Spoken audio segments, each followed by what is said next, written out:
Hey guys, welcome back. Today I have a new tool that I just received and I want to do a quick unboxing and review of this thing.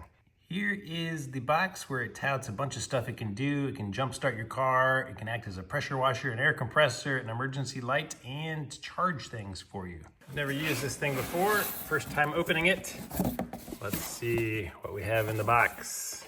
All right, so first thing, nice firm foam packaging, which is super nice. Looks like we get a little user's manual and your typical warnings. All right, here are the contents. We got our actual unit itself. Looks like this is what we use for our jump starting. We got a water hose and we got a little sprayer and some connectors. Inside the black bag, we have our alligator clips for jumping your car. We have this little thing to add air to your tires. We have a USB-C to USB-C cable, USB-A to USB-C cable, a cigarette outlet cable, and some smaller inflating bits here if you want to inflate balls and bicycle tires, things like that. So my main use for this thing is going to be to take it to the track. I want to keep this thing in my trailer, keep it charged, and it will provide a lot of useful stuff for me while I'm at the track. All right, so let me hit the power button, power it on. Ooh, very cool display. So I've had this thing sitting in my garage for probably, I don't know, close to a month, sadly, since it shipped to me, and it still has 3/4 of a charge. I have never charged it yet. All right, so if you need to charge your phone right here, you got a USB-C and a USB-A for you. Very handy, just plug your phone in and you're gonna get charged. So the way you actually charge this is through the USB-C port with any USB-C charger. This port here is for DC input and output. Over here we have our high pressure outlet. And this guy here is the jump start port where you put the jump start cables. And on the back is where we have our water inlet. And they have some nice instructions right here on the back of it to remind you how to use it. Bottom of the unit has some rubber feet to prevent it from slipping and some warnings, cautions, information about that. On this side of the unit, you have a giant LED light to help you light things up. And on the other side here is where you have your air pump output. Since it just got cold here recently in North Carolina, my tire pressures are probably a little low, so that is the first function I'm gonna test with this thing, because my tires probably need some air. So it's got a nice little nut here. We're just going to attach it right here. All right, I'm gonna tighten this up all of the way. And let's carry it over to a tire. Screw this guy. Attach that guy. Okay, so here we just push this power button back here again. Oh, look, it already has a reading for me to switch it between bar and PSI. We just tap that, so it's at 24 PSI, so very low, yes. So that can go pretty high, apparently. All right, we're gonna go to 38 on these, and then you just hold in pump.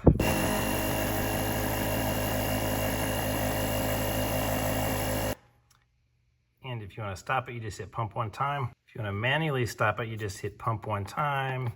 You can change your mind, adjust it to something else. You hold it for 2 seconds and it'll start and automatically go up to what you have it programmed at.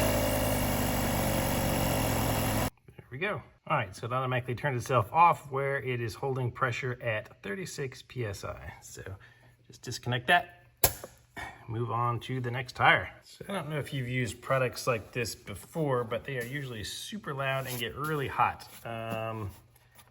So the hose here is warm to the touch, but it is not like blazing hot like most of these products that I've seen. And I don't know about the volume, what you guys could hear, but my phone is right next to it. And it is really, really quiet compared to other ones. It's not silent, of course, but it is by far the least loud one of these I've ever used. And you can see it turns itself off if you don't use it again. So again, let me attach this, turn it back on, see where we're at. it remembers what I used last time, and let's do another one.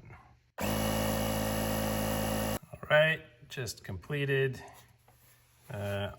Still zero heat anywhere around it other than right here. And we still have 2 bars, which probably is kind of where we started. All right, tire 3, and this thing is really light. It's probably just, I don't know, 3 or 4 pounds. All 4 tires were about 30 PSI. We took them all to 36, and you can see we still have half of our battery left. All right, while we're over here, let me push the light button. I think we hope. All right, so super bright, stroby, slow strobe.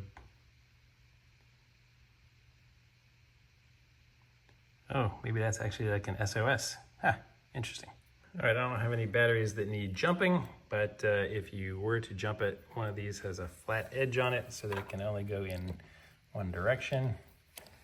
Slip this up here, plug it in like that, and you are ready to jump or read the voltage of a battery. And then here you have your water line in. It has a little filter, so if you are using a bucket somewhere for your source of water, you can just set this into that, and then this is your high pressure output. So one day when I have that GT3 or GT4 and I've just done a really dirty track day and I want to clean it, yes, that's when this will come in handy. Or when I'm off grid doing a little camping and I want to shower, also yes. Although it does say you can't put really hot water through this, so I guess I'm taking a cold shower. All right, so one of the things I'm most curious about is this whole water output thing. So let's see how it works. I'm gonna pull this little cap out. So the instructions say to connect the male nipple connector into here and use the provided wrench to tighten it. I assume this is the provided wrench.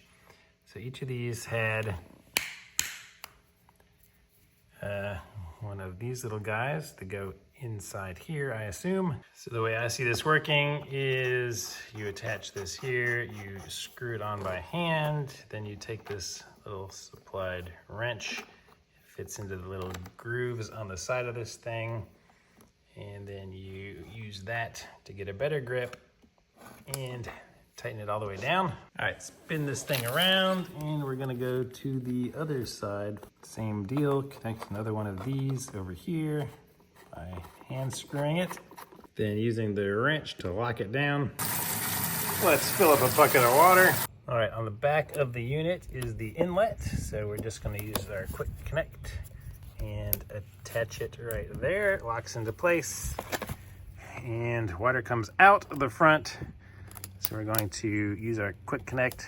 We have that locked into place. So the way it's supposed to work is when you have it powered on, you hold the wash button for 3 seconds and it should turn the pump on. All right, I hear it pumping. It should be coming out of there.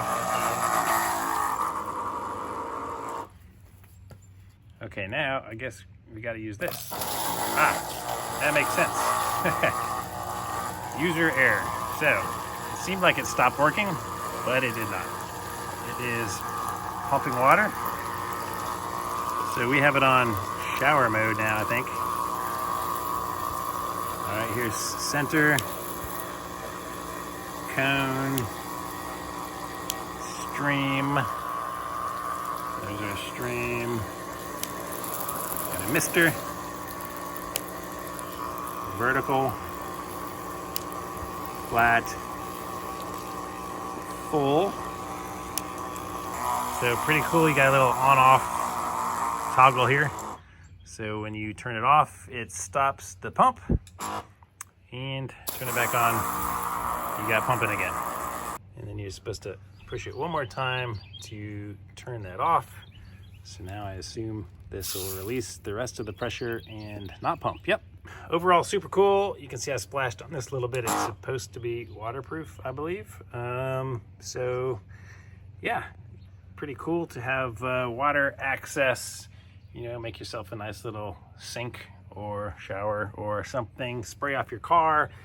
It'll be a nice accessory for the trek. Our little precaution guy says don't use water over 60 degrees Celsius, and after we use it, there's no need to drain the water. So we can keep the water in there to prevent the internal diaphragm from sticking. So, just gonna disconnect these, and it's good to go. So I guess you can remove these and put the cap, that little cover back on them. I tried to put this on it, but it's super loose and that's not gonna stay on it. That might have been nice, but I guess it's also easy to hit that and snap it off. So I guess I'll remove those when I'm not using the water function. Just a quick spin with the wrench to loosen it up. And I'll put this back in the packaging. Let a little bit of water drain out. So I gotta tell you, I really wasn't expecting a ton with this thing, but all that we've done is still at half power, which is essentially kind of where it started, probably. But yeah, this thing is super cool, and I'm looking forward to taking it around with me when I travel and having the car as a great little tool if I ever need to jump the car, charge accessories, for the few times that I'll actually need the water piece of it. Super convenient to have. So yeah, this Lokithor 2500A, I guess, is the model number, AW401. I'll put a link to this on Amazon where I got it. Really, really nice about it. Build quality, weight again, really light. It looks a lot heavier than it is. Yeah, I'm gonna charge this thing up and throw it in the trailer. Hope this video was helpful, guys. Please give it a thumbs up. Subscribe to the channel if you're not already a subscriber, and I'll see you on the next video.